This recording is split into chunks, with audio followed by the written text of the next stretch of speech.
we'll take animals, right? So we will take, there is a crow, and then you might have a penguin, and then you'll have a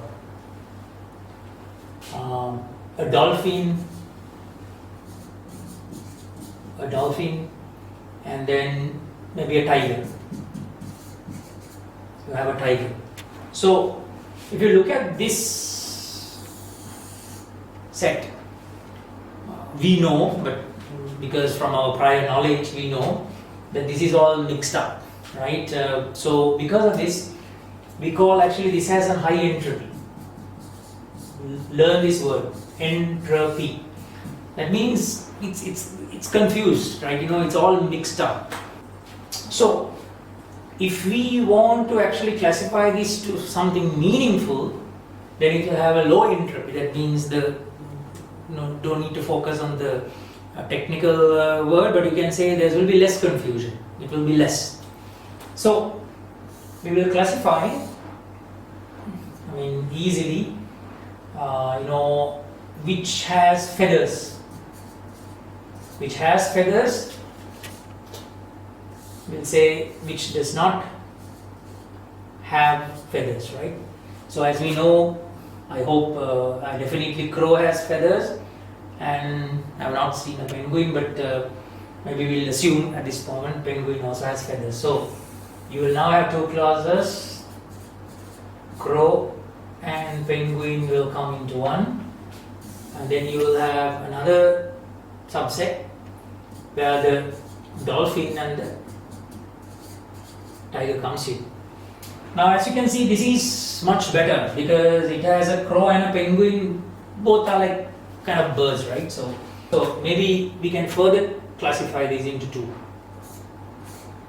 We can say which one has fins. Let's also start from F, no, but fins, yes, fins, no. And which one has fins? You will see dolphin, and here you will see a tiger. Okay, it's good. So now we can see we have a very pure, two classes. So this is the end of the decision tree. And the next one here also you can say which one can fly. Something that does not fly. Maybe the crow can fly, so the crow comes here, and the penguin cannot fly, so because of that it comes there.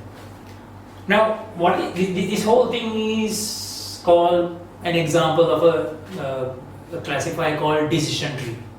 That means at each point we ask questions to put them into a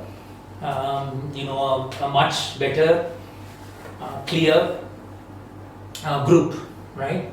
So the good news is, now how can we use this for prediction? We'll say that while I'm walking, right, I saw some animal which has feathers, but I didn't see that flying, so I can actually predict that maybe belongs to the penguin type. So it's a good classification. And also each classifier we have to use because it gives something called information gain. Can you remember in the regression we use the error? Here we will use this thing, which the classifier which has the feature which has the highest information gain.